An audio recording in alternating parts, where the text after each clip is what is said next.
43వ అధ్యాయము 30వ వాక్యం. అప్పుడు తన తమ్ముని మీద యోసేపునకు ప్రేమ పొర్లుకొని వచ్చెను గనుక అతడు త్వరపడి ఏడ్చుటకు. చాలు, హల్లెలూయా. ఎవరి మీద ప్రేమ పొర్లుకొని వస్తున్నది? తమ్ముడి మీద. మరి యొక్క అన్నదమ్ములు ఏం చేస్తున్నారు? వాస్తవానికి బావిలో దించినారు, ఒంటెల వాళ్ళకు అమ్మినారు, చాలా అవమానకరంగా మాట్లాడినారు. ఈరోజు మన జీవితంలో కూడా చాలామంది మనల్ని అవమానకరంగా, వేదనకరంగా, మనల్ని గాయపరిచే విధంగా మాట్లాడతారు. నీ బ్రతుకుకు ఏం సంపాదించలేవు, నీ బ్రతుకుకు ప్రార్థన చేయలేవు, నీ బ్రతుకు ఎప్పుడు బాగుపడదు, నువ్వు ఎప్పుడు ఇంతే అని చెప్పేసి చాలామంది కూడా బాధపరిచి బలహీనపరిచే వ్యక్తులు ఉంటారు. హల్లెలూయా.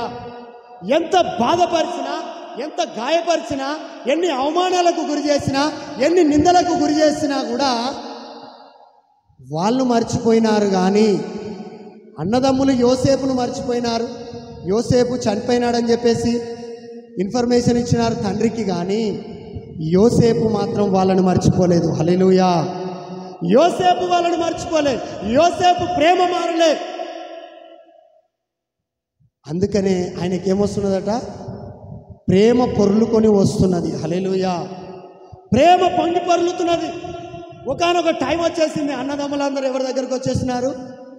యోసేపు దగ్గరకు వచ్చినారు. అప్పుడు ఏం చేస్తున్నాడు? వాళ్ళు అనుకుంటున్నారు, మా తమ్ముడు ఎక్కడున్నాడో, అమ్మేసినాము కదా, వాడెక్కడ పోయినా అని చెప్పేసి ఆ రోజే మర్చిపోయినారు తమ్ముడిని. తమ్ముడైన యోసేపును అన్నదమ్ములు ఆ రోజే మర్చిపోయినారు. కానీ యోసేపు మాత్రము అన్నదమ్ములను మర్చిపోలే. హల్లెలూయా. కారణం ఏంటో తెలుసా? యోసేపులో ఉన్న ప్రేమ ప్రభు అయిన యేసుక్రీస్తు యొక్క ప్రేమ. హల్లెలూయా. ఈరోజు అదే ప్రేమ యేసయ్య ప్రేమ. హల్లెలూయా. ఈరోజు నువ్వు ఏ ప్రేమ కలిగి ఉండాలి? అదే యేసుక్రీస్తు ప్రభువు చూపిన ప్రేమను కలిగి ఉంటే, ఆ ప్రేమ కలిగి ఉన్నాడు.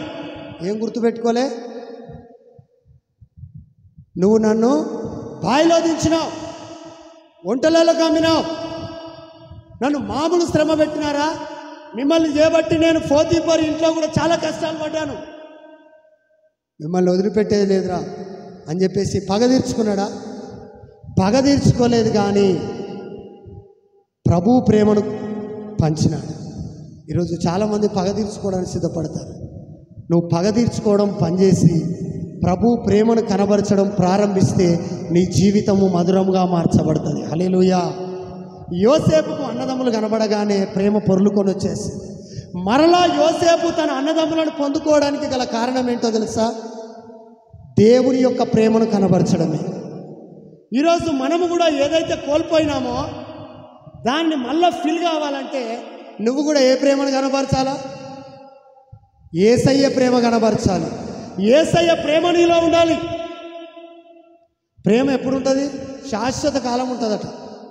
1 కొరింథీయులకు రాసిన పత్రిక 13వ అధ్యాయము ఆ యొక్క 8వ వచనంలో రాయబడి ఉంటుంది. ప్రేమనట శాశ్వత కాలం ఉంటుంది. 4 రోజులైన తర్వాత మర్చిపోదు ప్రేమ. హల్లెలూయా. ఒకవేళ మర్చిపోతున్నారంటే అది ఏ ప్రేమ? లోక సంబంధమైన ప్రేమ. కానీ క్రీస్తు ప్రేమ మాత్రము ఆయన మనల్ని మర్చిపోలేదు. కాబట్టి 2000 సంవత్సరాల క్రితము ఈ లోకానికి వచ్చినాడు. హల్లెలూయా. మానవుడు ఎప్పుడు తప్పిపోయినాడు? ఆది కాలంలోనే తప్పిపోయినాడు. ఆదాము అవ్వల నాడే తప్పిపోయినాడు. కానీ ఒకవేళ ఆదామును అవ్వను కనుక దేవుడు మర్చిపోయి ఉంటే ఆయన ఈ లోకానికి వచ్చేవాడు. ఆయన ఈ లోకానికి వచ్చిండంటే మనల్ని ఏం చేసినాడు? ఆయన గుర్తుపెట్టుకున్నాడు. ఆయన ప్రేమిస్తూనే ఉన్నాడు. హల్లెలూయా. ఆ ప్రేమిస్తున్నాడు కాబట్టే మన కోసం ప్రాణం పెట్టిండు. ఆయన ప్రాణం పెట్టినాడు కాబట్టే నువ్వు నీతిమంతునిగా మార్చబడ్డావు, నువ్వు నీతిమంతురాలుగా మార్చబడుతున్నావు. ఆయన ప్రాణం పెట్టినాడు కాబట్టి, ఆయన రక్తము గార్చినాడు కాబట్టి ఈరోజు క్షేమముగా, సమాధానముగా, నెమ్మదిగా, ఆరోగ్యముగా నువ్వు ఉండగలుగుతున్నావు. కాబట్టి ఈరోజు మనము కూడా ఆ యేసయ్య ఏ ప్రేమనైతే మన ఎడల కనబర్చి మనల్ని ఎట్లా ఆయన మరలా పొందుకున్నాడో నీతిమంతులుగా, మరలా నీతిమంతులుగా తీర్చి ఆయన బిడ్డలుగా ఆయన సావాసంలో ఎలాగుంచినాడో మన జీవితంలో కూడా ఎన్నో కోల్పోయిన స్థితి ఉంటుంది. ఆ కోల్పోయినవన్నీ కూడా రావాలనుకుంటాం. భార్య దూరమైన, భర్త దూరమైన, పిల్లలు దూరమైన, ఉద్యోగం దూరమైన, ఒకవేళ వ్యాపారం దూరమైన, ఏదో ఒకటి దూరమైన స్థితిలో ఉంటే, ఒకవేళ నీవు ఆ యొక్క యోసేపు ఏ ప్రేమనైతే తన అన్నదమ్ముల ఎడల కనబరిచినాడో, యోసేపును మర్చిపోయినారు యోసేపు అన్నదమ్ములు, కానీ యోసేపు మాత్రము తన అన్నదమ్ములను మర్చిపోలేదు. అందుకనే మరలా అన్నదమ్ములను తిరిగి పొందుకోగలిగినాడు. ఈరోజు మనము కూడా తిరిగి పొందుకోవాలి అని అంటే ఆ యేసయ్య చూపిన ప్రేమను మనము చూపించగలగాలి. గట్టిగా చప్పట్లు కొడతాం. యేసయ్య చూపిన ప్రేమను నువ్వు చూపించగలిగితే, ఎవరు చూపించిన ప్రేమ? భర్త చూపించిన ప్రేమ, భార్య చూపించిన ప్రేమ, పిల్లలు చూపించిన ప్రేమ, లోక సంబంధమైన ప్రేమ చూపిస్తే దేనిని పొందుకునే పరిస్థితులు ఉండవు. యేసయ్య ప్రేమ కనుక నీలో నిలిచి ఉన్నదనుకో, ఏది కోల్పోయినా, ఏది దూరమైనా తిరిగి మరలా అది నువ్వు పొందుకోగలుగుతావు. హల్లెలూయా, రియల్లీ పొందుకుంటావు. దానికి ఎగ్జాంపుల్ ఒక యోసేపు పొందుకున్నాడు, యేసయ్య పొందుకున్నాడు.